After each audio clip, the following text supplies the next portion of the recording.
Hey everyone, Nicole here from the Hyperactive Bookworm. I'm so excited. I'm getting to interview the amazing Adrian J Smith. Hi, Adrian. And we are discussing today Dead Women Don't Tell Tales. This is actually the prequel novella to your Tales of the Undead and Depraved series, correct? Yes. Yeah. Excellent. So we're actually doing this book in the Sapphic Fiction Book Club Facebook group. So if you do read it, please go read it. It is so great. But we have discussion points up there that will remain up there. You can always go through and search. And I love being able to talk about these books with the authors. And I have a few random questions for you. All right. So first off, can you sum up Dead Women Don't Tell Tales in 3 words? In 3 words. Yeah. No, because I've always tried it in 3 words and I end up with a whole sentence, but I have a really good sentence for it, which is zombie shifting pirates in space with a steampunk twist and lesbians. Wow. It's everything that I wanted in one book. It really is. It's everything I never knew I wanted in one book. Yeah. So we can use the Z word because you never use the Z word in this book. Well, because because they're not really there yet. It's not really explored. So the prequel is definitely like, how did this happen? And then because I started with plotting the series, so the first book, and then I was like, well, but how did that happen? And I was like, that would make a really good introduction prequel. And so then I ended up writing that first. But yes, you can use the zombie word, but they're not true zombies by any means. They're your own definition. They're your own reimagining of zombies of sorts. Yeah, because I don't like zombies at all. Like, I really don't like them. And so it was, how can I write this zombie book and not have zombies? What don't you like about zombies? Oh, they're just stupid and they're slow. And like, for an enemy, it's like, just walk a little faster and you'll outmaneuver them. Like, and so that was part of it. And then, I don't know if you've ever seen the movie called Little Bit Zombie. It's an indie film. But essentially the idea was that this guy ended up being just a little bit zombie. He wasn't a full zombie. He was just a little bit zombie because a mosquito bit a zombie and then bit him. Right. And gave him the zombie virus. And so he was not a full zombie. He was just a little bit zombie. And I was like, oh, that's a really fun to play with. And I can end up with the fun zombie dark humor and not have them be zombies. Reminds me of that Drew Barrymore show. I can't think of the name of it, where she's like a zombie, but not like. I have no clue. Oh, really? Oh my God. I'll have to go look it up. It's hilarious. She's like, it's like urban, housewife mom and all this stuff, and something happens, and yeah. No. I do know what you're talking about. Crap, I can see it. That one's really bloody though. Oh yeah. Yeah. So I watched a few episodes of it. Crap, what's it called? I know, I can't think either. We'll have to think about it by the end. We'll have to get back to it. Oh, that's gonna bug me. But now, yes, I know what you're talking about. And since you've already answered the next question, which was the prequel originally planned and stuff, which you've already answered, which is fantastic. What's the most experience that's come out of writing this book? The most experience? The most positive experience. Oh, positive experience. I don't know. It was just really fun. It was fun. I love speculative fiction and I miss writing it. And it's been a while since I'd written it. And I did obviously a deep dive into it with this. And it's definitely more sci-fi than what I normally write, because they are on a different planet. Yeah. And so it was just really fun. I really enjoyed it. And playing off of Jerry, and then the love interest was super fun. So I love her. She's fabulous.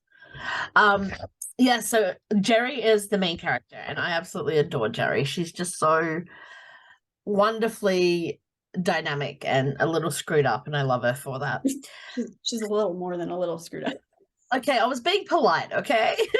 I think she would fully admit that she's a little more than a little screwed up. Yeah, true. She'd be like, oh yeah, no, completely screwed up beyond repair. And what was the most difficult part of writing it?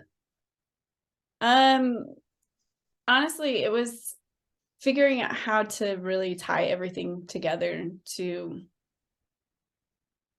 actually, truthfully, the hardest part was not making it a full-length novel.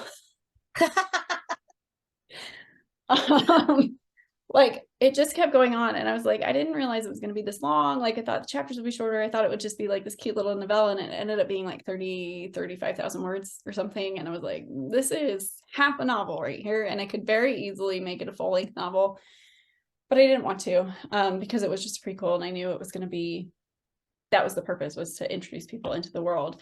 So that was also some of the difficulties, just introducing people into the world without making it a vomit of information on this world that I've created in such a short period of time. And so you only get a very small touch of what the world is. So that was the other part that was really hard, but yeah, not making it a full-length novel. That makes sense. And I have to say, knowing your other work, I'm impressed that you managed to do that and still have some really hot sex scenes, because the sloth was not involved here. The sloth is not involved. The sloth burn, no. And that first little like sex scene was totally unplanned. A bit like how the sex scene came about, completely unexpected. Yeah, absolutely unplanned. And Jerry just showed up and saw Arlo, was like, While we've been talking about this for a while, like, let's just go do it. And yeah, I was like, oh crap, that did happen. But at the same time, it was really hot, and I was like, I like it, it's staying in. But yes, that was absolutely unplanned. What was the question? Oh god, there was a question in there, wasn't there? Well, this was just in relation to the most difficult part of the writing it, and I was like, I was waiting, I was expecting for the not making it a slow burn, because I don't have the space to make it a slow burn. Or sloth burn for anyone playing at home. That's what we were actually saying. Yeah, sloth burn, because the running joke is all of my romances are slower than slow. Yes. Slower than slow burns, they are sloth burns. But yes, no, this is definitely not. It is a slow burn romance. It's not a slow burn smut-ance. Yeah. They get to the bedroom very quick. The romance part of it, the emotional part of it, takes a while to catch up with them, for sure. Yes. And then it ends quite devastating. This book ends devastatingly for them, and therefore you need to read the first book, which has just come out, as this is the prequel. The first full-length novel has just come out for this, so go get it, guys. I'll put the links down in the comments below, because it's fabulous and it's amazing. So what's a theme you love to write, and will it appear in this series? I like to write the shit themes that nobody ever wants to talk about, like addiction and yeah, so usually it has to deal with mental health, and a lot of this book has to deal with mental health. It really gets into that in the first book in the series, when they find the solution to this virus that has taken over. It's not really a solution, and Jerry very much hates the fact that it's not a cure. But it's definitely a conversation on mental health and how, I'm trying to say this without spoiling too much, how people are never quite like this when dealing with mental health, right? There's a lot of ups and downs when it comes to it, and just how that's dealt with, the stigmas behind it, hiding away with it, hating that you have it, but also knowing that you need to do certain things in order to control it, but struggling to maintain and manage and do those things. Wow, no, that sounds awesome. And I love that you can really dive into themes like that in speculative fiction, where some people who might pull away from such direct in your face themes and stuff are more willing to partake of it, and it's more palatable sometimes. I find that with speculative fiction for myself anyway. A theme that I may not have liked in a contemporary book, I love when it's put in the speculative fiction realm. Yeah, in a lot of ways, it's just because it seems less real. Yeah. Still real, and you can see the themes running throughout it, but it's less real. It's less in your face. It's less, oh, this is my life. Yeah. And you can kind of take it on board with whatever level you're ready to take it on board, if that makes sense. That's what I love about things like that. So what is a theme, trope, and genre? I want all three. You could never see yourself writing. Oh, never. Never see yourself writing. I always say, or you'd be surprised if you actually did write them. For genre, definitely historical fiction, which I definitely skirted around that with the steampunk. I love reading historical. I love watching historical, but like writing it scares the living hell out of me. But steampunk is fine because it's kind of historical, but kind of not. So yeah, definitely like skirted that one very easily. That's probably the one, or honestly, like a really dark, gritty romance. I'm not sure I could write that. Yeah. Oh, for theme, I honestly don't know. I really just say nothing's out of bounds. I always used to say that rom-com would not be my thing. Like I have such a dry sense of humor that I feel like it doesn't translate onto the page very well. But then, you know, I might come out with this dark comedy. You never know. What was the other one? Trope. Trope. Yeah, the one trope I will probably never write is Secret Baby. Oh, thank Secret God. Baby or Unplanned Pregnancy. Those are two that I tend to stay far away from, which in the Sapphic world is really easy to do. But at the same time, there's like those things where like, oh, I kind of want to do it because it would be a ridiculous challenge. And that's how the series started, is that we were talking in an author group, and somebody's like, we were talking about different shifters and the different kinds of shifters that we haven't seen, right? Because everybody knows about werewolves and bear shifters and dragon shifters. And somebody was like, I've never seen zombie shifters. And I was like, bet I will take it. I'll take that one and run with it. Take that one and I will do it, and you will now see it. So I have to be really careful with what I say, because the Secret Baby thing in the L Word kind of worked really well. The first series? Yes, the first one, not the new one. Oh, thank God. I'm like, I haven't seen any of the new stuff. I haven't either.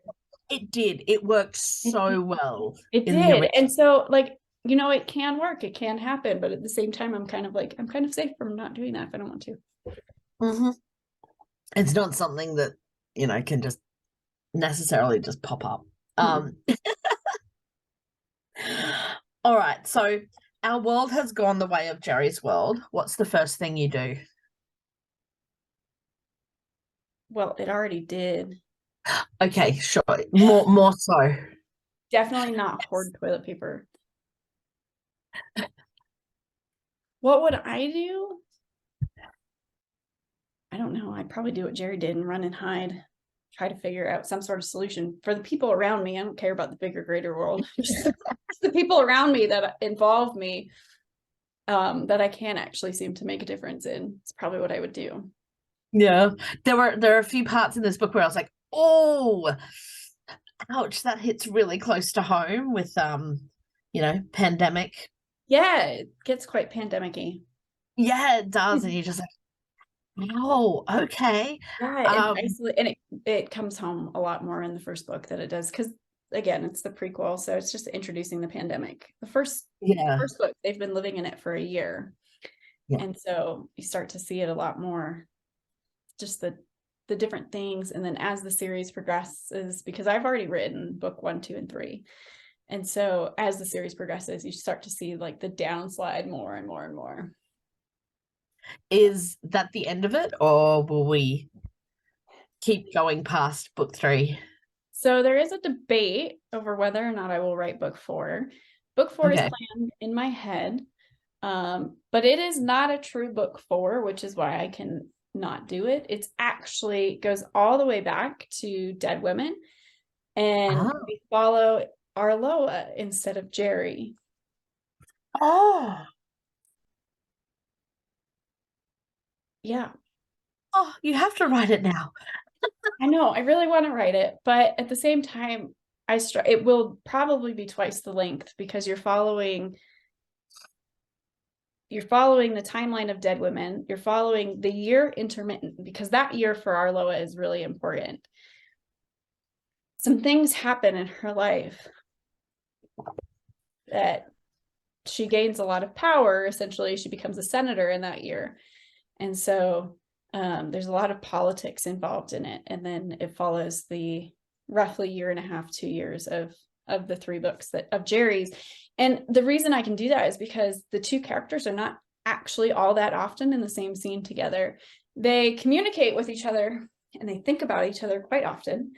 They're not often in the same vicinity because Jerry's over here doing her thing and Arloa's over here doing her thing. The 2 things affect each other, but Arloa also has a lot going on. Anyway, if I write that book, it'll be called Conniving Women Kill. Ooh, ooh, I like that. And these covers are just so delicious. Like, they're absolutely stunning. Yeah. When I first saw this cover, I was like, I must read this. But Jerry doesn't have as big boobs as that. No, she doesn't. But it's pretty to look at. It is pretty to look at. It is pretty to look at. Yeah, It is no, very. she's got some self-image issues, doesn't she? She does. She does, and I love her for it because she is so she's flawed and wonderful and just absolutely amazing. So this question you can or cannot mention other stuff, but what projects are you working on at the moment? Oh, a lot. Yeah. Are you saying that because you're being facetious? Yeah. Yeah. Okay. So I have a book, contemporary romance launching in February called When the Past Finds You. And it is somewhat taboo. It's a stepmother falling in love with her stepdaughter's best friend. Oh, stepdaughter, but the stepdaughter's best friend. And so there's a lot of flashbacks and timeline hops in that because there's one particular moment in time that affects the whole family unit, including the best friend, and in such a significant way. And at that point in time, everything just kind of splinters and shatters. And 16 years after that, they end up thrown back into life together because the stepmother becomes the best friend's boss. So taboo workplace, fire meets ice. So it's it's super fun. And then Neen and I are writing a story together about mermaids. We are. And we're like a third of the way through it, and it's really fun. It's crazy and it's weird, and she keeps throwing random shit in. Like there's an octopus, and I did not have that image of that's what the octopus looked like at all. And she's like, he's blue and he's fibrous and he has lights. And I'm like, okay, we're going with it. I thought he was going to be like this little tiny thing. And I had this idea that he could just like hide up behind, like in the hair. I know. And that's what we originally said. Is it? I don't even remember. That's what I thought. And she's like, he's blue and he's fibrous. The idea of him like curling around. And I went down the rabbit hole of researching octopus, and they can shrink, and they can actually shrink into themselves. So they can be big and little. So he can still sort of, okay, he's still bigger than we planned. Okay. It's fine. But that's the adventure of co-writing, right? Is your co-writers throwing you random shit. Like, was it me that did the gasping where I left the chapter off with the character just gasping, and I was like, here you go, yes. Have fun writing the next scene. Yes. You did the same thing to me like earlier. Yeah. Yes. That's the adventure of co-writing. But that's not going to come out probably until next year. So yeah. Yes, that's awesome. And you have so many projects coming out this year. Like, how on earth do you manage to get so much written? I don't know. honest answer. I love it. Yeah, I don't know. I write every day. I used to try and take weekends off and fail miserably at that. Usually because the characters are so in my head that I need to hang out with them for a little bit every day. And yeah, so I write about a book a month, just about, and then I usually crash in September and I don't write anything in September and October, and then Nano hits and I write like 3 books in the month, and I'm like, go, this is awesome. So yeah, I write very quickly. One, because I can type very quickly, which is helpful. I can type over 100 words a minute, which is extremely helpful. Yeah. I think very quickly, so that's also helpful. And then I outline, and you and I have talked about that, but just outlining has really increased my productivity. And it's not a detailed outline. It's a very thin outline, but it tells me when I sit down to write every day what I'm supposed to be working on, which really helps focus my mind, because I have 2 little ones and they're very distracting. And yeah, I get up every morning at 4:45 in the morning to start writing by at the latest 5:30 and go until it's time to take the kiddos to school. Wow. And then I go to work. And I Yes. some hours at work, and then I come home and I spend even more hours on my computer doing stuff I should probably not be doing and spending more time with my family, but that's a different story. What's the best place to follow you and to keep up to date on all of your plethora of stories that come out? I mean, if you're really only interested in the books and not the random shit about me, the best way to do that is probably to follow me on BookBub or Amazon, because then you only get notifications when I release a new book. And you don't have to deal with the other shit. If you want to know more about my life, I am on Facebook like constantly. I love Facebook. So Facebook is definitely a place to find me. I do have a newsletter that goes out weekly. And then where else? Oh, I am on TikTok. I am on TikTok and Instagram and Twitter. I'm probably the second one to Facebook is TikTok. But really Facebook is my jam. You know, I'm an elder millennial, and I will fully admit that. And that's where it's in Facebook land. Excellent. And you quite often do live readings on Facebook as well, don't you? Yes, I do. Well, yes, because I can't on Twitter yet, or not Twitter, TikTok yet. I need 1,000 followers on TikTok in order to be able to do that. I'm waiting for the day that I can, and then I'll flip-flop through stuff. But yes, every week, typically on Fridays at 4 p.m. Eastern time, I do a live reading of a work in progress, typically. And that started, there was a blog hop thing way back in the day when blogs were super popular, called Whip It Wednesday, which is a snippet from your whip, your work in progress.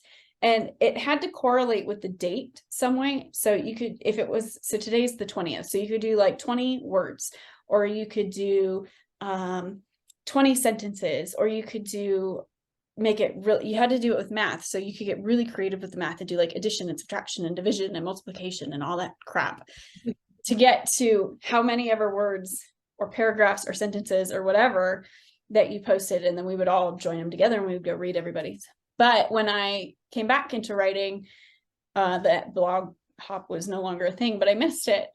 And so I just started doing live readings of my whips, because it's fun to me to share what I'm working on, particularly because I have such a long lead time when I'm writing a book. It takes about a year for it to come out. And so it's a way to keep my excitement up about it, but also readers' excitement up about the book, and get people invested in the characters before they even make appearance on their screens. But yeah, that's how it started. Very cool. Do it on Fridays now, because now I have children in school, and that really screwed with scheduling of everything. Understood. Absolutely. Yes, parents did not warn me about school schedules screwing with my like, you should have told me about this. I know, right? So inconsiderate. You know, it's awful. All these freaking holidays. Why do we have this day off? I don't know. I love it. Oh, thank you so much for joining me today. It has been a hoot.